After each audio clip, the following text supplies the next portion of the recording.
कितने प्रश्न करें और कितने प्रश्न छोड़ दें। क्वेश्चन छोड़ने का फायदा भी होता है और नुकसान भी होता है। पहले उसका फायदा नुकसान हल्का सा समझते हैं कि क्यों लोग क्वेश्चन छोड़ने या नहीं छोड़ने के पसोपेश में रहते हैं, उस दुविधा की वजह क्या है। देखिए मैं जीएस को बेस बना के बात कर रहा हूं, सीसेट की बात बाद में कर लेंगे। 100 प्रश्न हैं, 120 मिनट हैं।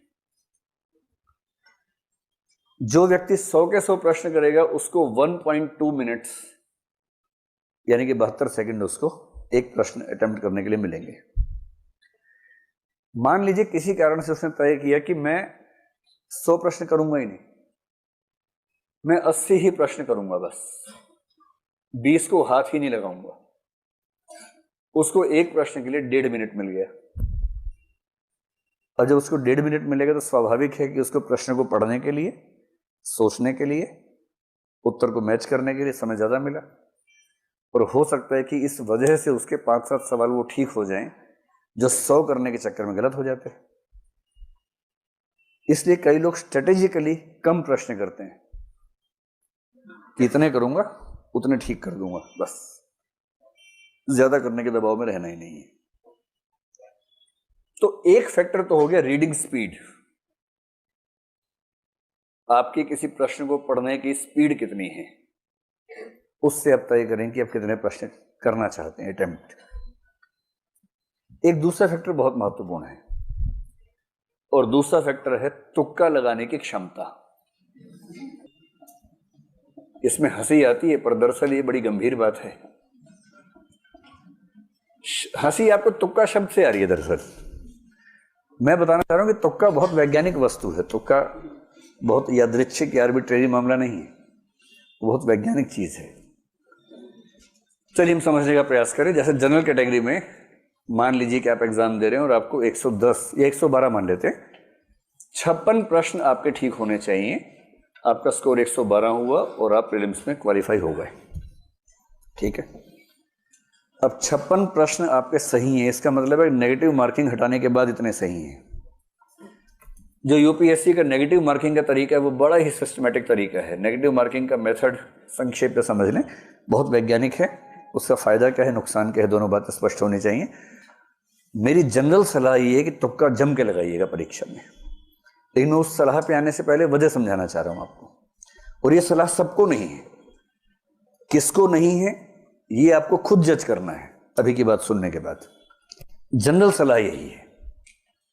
लेकिन नेगेटिव मार्किंग का यूपीएससी का बड़ा सरल सा नियम है कि अगर आपका एक प्रश्न सही हुआ तो उसमें 2 नंबर मिलेंगे, और यदि आपका एक प्रश्न गलत हुआ तो उसमें सही होने पर मिलने वाले अंकों का 1/3 कट जाएगा, तो 2/3 आपका माइनस हो जाएगा।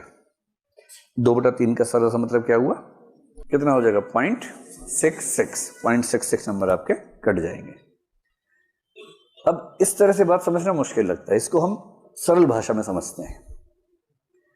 मान लीजिए कि आपने पेपर देखा, उसमें प्रश्न क्रमांक 1, 2, 3 और 4, आपको चारों का अता पता ही नहीं है बिल्कुल भी। आपको यह भी नहीं समझ में आ रहा कि ये वही पेपर है जो मैं देने आया था, कोई और पेपर है, समझ नहीं आ रहा है, कुछ भी नहीं पता आपको उसके बारे में। ऐसे 4 प्रश्न हैं। यूपीएससी ये नहीं चाह रही कि तुक्का मारने वालों को नुकसान हो। कहीं कहीं नेगेटिव मार्किंग का पर्पस क्या होता है कि तुक्का लगाने वालों को नुकसान होना चाहिए। यूपीएससी केवल ये चाहती है कि तुक्का लगाने वालों को फायदा ना हो। मैं उम्मीद कर रहा हूं कि आप दोनों का अंतर समझ पा रहे हैं। तुक्का लगाने वाले को नुकसान हो ये मंशा नहीं है, तुक्का लगाने वाले को फायदा ना हो मंशा ये है। कैसे ये मंशा है, सिंपल प्रोबेबिलिटी है कि चारों प्रश्नों में 4-4 ऑप्शंस हैं और आपको एक भी नहीं आता है। आपने पहले प्रश्न में 4 में से रैंडमली कोई भी लगा दिया, सही होने की संभावना कितनी है, 1/4 है। आपने चारों प्रश्नों में तुक्का लगाया, सही होने की संभावना कितनी है, 1/4 है। सिंपल लॉ ऑफ प्रोबेबिलिटी कहता है कि आपका 1 ठीक होगा, 3 गलत होंगे। 1 ठीक होने से 2 नंबर मिलेगा, 3 गलत होने से 2 नंबर कटेंगे, और इसका मतलब है कि आप 0 के 0 हैं। अगर आपने 4 प्रश्नों में तुक्के लगाए तो स्कोर आपका 0 ही रह जाएगा। इसलिए इन्होंने जो नेगेटिव मार्किंग की कसौटी रखी है कि 3 गलत प्रश्नों पर उतने ही नंबर कटेंगे जितना एक सही होने पर कटते हैं, इसके पीछे का आर्गुमेंट ये है। इससे सरल सा निष्कर्ष है कि तुक्का लगाने से फायदा हो ना हो, नुकसान तो नहीं होता है। एक निष्कर्ष निकलता है ये वाला, तो नुकसान तो हो ही नहीं रहा इससे। अब भगवान करे कि मान लीजिए कोई तुक्का लगा 2 ठीक हो जाए बाई चांस, सोच के देखिए, अगर ऐसा हो जाए, मान लीजिए अगर ऐसा हो जाए, 2 सही होने पर इसको 4 नंबर मिल गए, मिले ना, जबकि 2 गलत होने पर इसका जो कटा है वो केवल 1.33 कटा है। और इसका मतलब ये हुआ कि अब ये बराबर नहीं है, अब इसको 2.67 मार्क्स का शुद्ध लाभ मिला है, केवल इस वजह से कि इसने 4 में से 2 तुक्के सही कर दिए। आप मेरी बात समझ गए? और यदि कोई तुक्के में इतना माहिर है कि 4 में 3 ठीक कर दिए उसने, 6 नंबर मिले, नुकसान कितना का हुआ? केवल 1 गलत, 0.66, 5.34 का उसको शुद्ध लाभ मिला। और असली बात यह है कि अगर आपको प्रीलिम्स क्वालिफाई करने के लिए 56 प्रश्न करने हैं, मेरी समझ में यूपीएससी देने वाले 5 लाख लोगों में से मैक्सिमम 5 ऐसे होंगे, या बहुत मानूंगा तो मान लूंगा 20-30 ऐसे होंगे जो बिना कोई प्रश्न गलत किए 56 ठीक कर सकते होंगे। इस एग्जाम की नेचर, मतलब अगर आपने एग्जाम दिया है या कम से कम मॉक टेस्ट ठीक से दिया है तो आप समझ सकते हैं। कोई अगर ये कहता हो कि मैंने 56 प्रश्न किए, 56 के 56 सही किए, बाकी को हाथ ही नहीं लगाया, सब हवाई बातें हैं। जितने अच्छे लोग हैं उनमें से अधिकांश 40-45 के बाद टें बोल जाते हैं। 40-45 तक हो सकता है कि हाँ ये मुझे आता है, ये 3 कथन है, तीनों मुझे आते हैं, ये सही हुआ या गलत हुआ, एकदम एग्जैक्टली बता देंगे। 40-45 के बाद तो एक गेम चलता है, गेम ऑफ एलिमिनेशन, जिसको हम सीधी भाषा में बोलते हैं तुक्के की प्रतिस्पर्धा। ज्यादातर सफल लोग वही हैं जो तुक्का अच्छा लगाते हैं। मतलब पढ़ते तो अच्छा है ही, अच्छी पढ़ाई के साथ साथ अच्छे तरीके से तुक्का भी लगाते हैं। तुक्का कैसे लगता है उसको समझे। तुक्का शब्द थोड़ा हास्यास्पद है, उसके पीछे की जो गणितीय विधि है हमें वो समझने की जरूरत है। अब अपने 56 की 112 है। एक तरीका और है, आप इसमें 4 प्रश्न जोड़ दीजिए कि आपने 60 प्रश्न सही किए, 12 प्रश्न गलत किए, तो भी आपका स्कोर 112 ही रहेगा।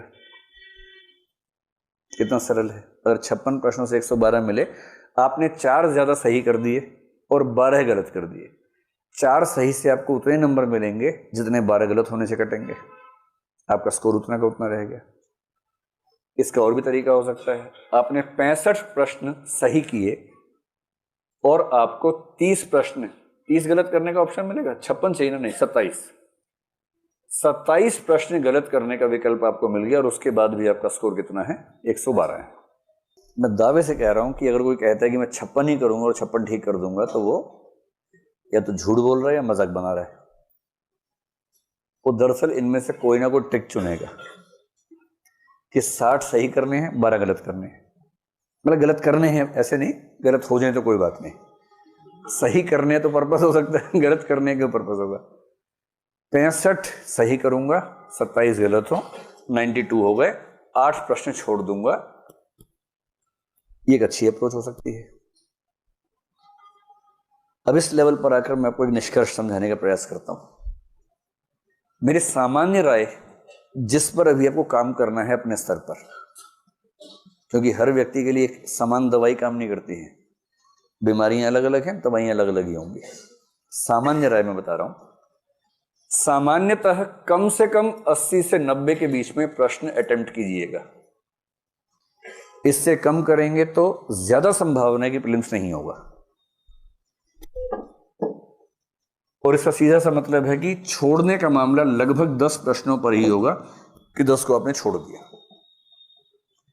छोड़ना केवल उन प्रश्नों को है जिनके बारे में आपको रत्ती भर भी नहीं पता है।